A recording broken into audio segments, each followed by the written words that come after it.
કલાકના વરસાદે મનપાની pre monsoon કામગીરીની પોલ ખોલી નાખી છે।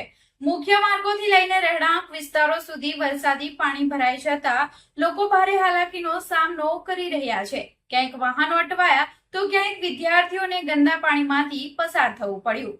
સૌથી વધુ ચર્ચાનો વિષય તો એ બન્યો છે કે લુન્સીકુઈ વિસ્તાર કે જ્યાં તાજેતરમાં થયેલા કામ છતાં રસ્તાઓ નહેરમાં ફેરવાઈ ગયા છે।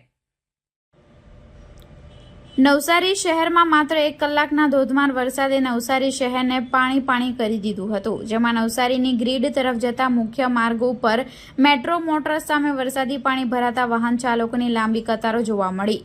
જૂના થાણા સ્થિત સ્વામી વિવેકાનંદ સર્કલ પાસે પણ રસ્તા પર પાણી ફરી વળતા વાહન વ્યવહાર પ્રભાવિત થયો।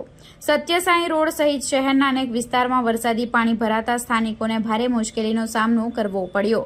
ચારપુલ વિસ્તારમાં વર્ષોથી ચાલી આવતી ડ્રેનેજની સમસ્યા ફરી સામે આવી હતી। ગંદા પાણી ભરાતા રાહદારી, વાહન ચાલકો અને સ્કૂલે તેમજ કોલેજ જતા વિદ્યાર્થીઓને ભારે હાલાકી વેઠવી પડી હતી। આ તરફ લુન્સીકુઈ તળાવના ચાલી રહેલા વિકાસ કાર્ય પર પણ ફરી સવાલો ઉભા થયા છે। થોડા દિવસો પહેલા જ કામની ગુણવત્તાને લઈ ચર્ચા થઈ હતી, ત્યારે નગરપાલિકાએ પાણી ભરાવાની સમસ્યા દૂર કરવા માટે જરૂરી કામગીરી કરવામાં આવી હોવાનું જણાવ્યું હતું, પરંતુ આજે પડેલા વરસાદે નગરપાલિકાના દાવાઓ પર પ્રશ્નચિહ્ન મૂકી દીધું છે।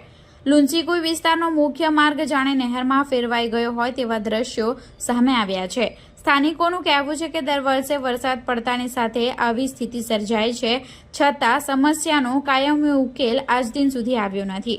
હવે સવાલ એ છે કે પ્રી મોન્સૂનની કામગીરીના દાવા વચ્ચે શહેરમાં વરસાદી પાણી ભરાવાની સમસ્યાનો કાયમી ઉકેલ ક્યારે આવશે?